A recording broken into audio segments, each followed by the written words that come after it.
Super రా. ఏమో అనుకున్నాను కానీ అద్భుతంగా తీసావరా. లోడ్ చేసిన ఫిలిం రోల్ అదృష్టం చేసుకుందిరా. ఆ దేవుడు సృష్టించిన నడిచే అందాన్ని బ్రహ్మాండంగా తీశాను.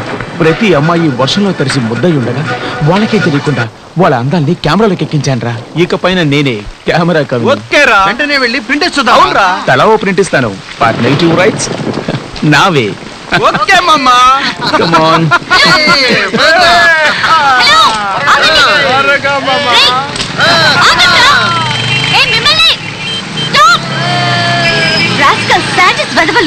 వీడికి ఏ అమ్మాయి భార్యగా రాకూడదు, అలాగే ఏ అమ్మాయికి వీడు భర్త కాకూడదు. Third rated fellow.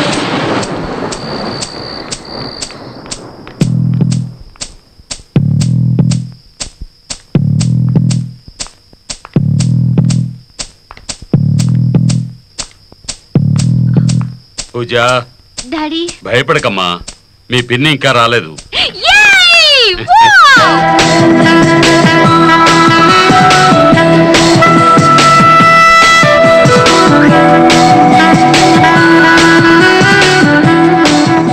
Dad, I have an idea.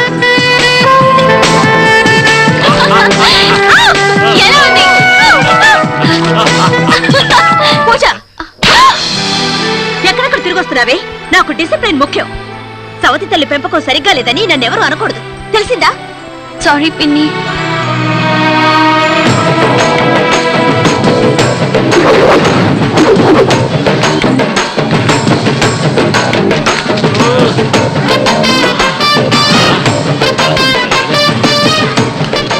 నీ అద్దంలో మొహం చూసుకుంటే ఆ అందమే వేరు.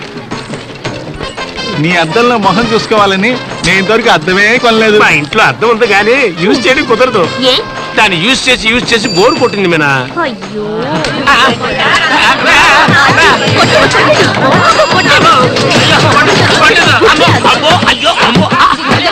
హలో సుబ్రహ్మణ్యం, ఎలా ఉన్నావు డాలీ? బాగున్నావా? నేను బానే ఉన్నాను మీనా. నువ్వు అక్కడ బానే ఉన్నావుగా? నువ్వు లేకుండా నేను ఎలా బాగుంటాను? ఏంటి సుబ్రహ్మణ్యం, ఊటీకి వెళ్ళామా వచ్చామని లేకుండా ఇన్ని రోజుల నుంచి అక్కడ ఏం చూస్తున్నావు? తొందరగా రారా. వచ్చేస్తాను మీనా, వర్క్ పూర్తవగానే వెంటనే వచ్చేస్తాను. Okay Subrahmanyam, bye. నీ పాపం పండెను నేడు, నీ భరతం పడతా చూడు, నీ పాలిట చిలిపి. ఏంటి లోపల ఏదో జింగిరి బింగిరిలా ఉంది?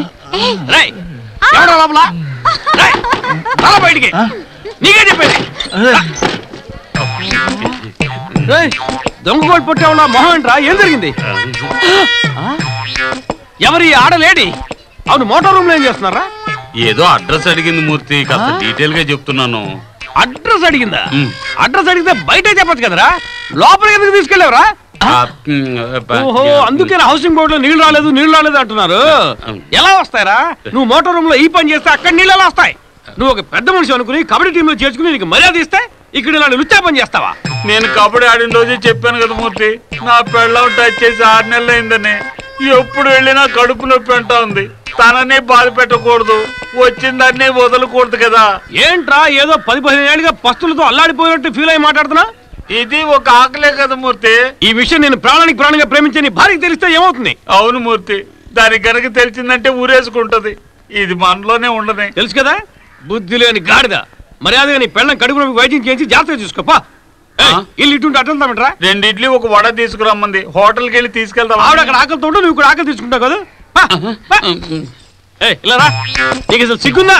సిగ్గుపడితే ఎలా జరుగుతుంది? కట్టుకున్నాడు ఉద్యోగం అంటే దుబాయ్ పోయా. ఇంటి పట్టుకున్నావు. కావాలంటే నువ్వు రావచ్చు. ఎవడరా అక్కడ? ముందు మోటార్ రూమ్ శుభ్రం చేయండి.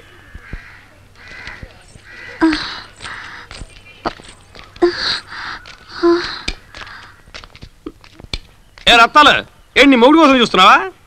ఎప్పుడు కడుపు నొప్పి అంటుంటే వాడే అవసరాలు తీలేదరా? వాడు వేరే దాన్ని చూసుకుంటే ఏంటండి మీరనేది? సరే, ఏం భయపడకు, పోను అన్ని సర్దుకుంటాయి. నువ్వు నీ ఆరోగ్యం చూసుకుని వాడు కూడా అప్పుడప్పుడు సంతోష పెడుతుండు. ఇప్పుడు ఎక్కడున్నారండి ఆయన? వస్తున్నాడా? అయ్యో నా మొగుడు వస్తున్నాడట. ఎవడది పీటీ విషయంలో పరిగెత్తున్నాడు? ఆయన ఒక బాక్సర్ ఊరికి చూసెడుతున్నాడు. చూసెళ్తున్నాడా? ఓహో, ఆ రూట్ లో పోతుందా కథ. నీ మొగుడు వన్ వేలో వెళ్తుంటే నువ్వు హైవేలో వెళ్తున్నావా? ఇది రత్నాలు పోతే పోయారు గాని యాక్సిడెంట్ చేసుకోకండి, యాక్సిడెంట్ చేసుకోకండి. తోలేవాడు సరిగ్గా తోలితే యాక్సిడెంట్ ఎందుకు అవుతుంది? పోతే ఈ విషయం మన మధ్య ఉండాలి. నా మొగుడు గనక తెలిస్తే తెలిస్తే నువ్వే ఉంచుకొని పోషించాలి.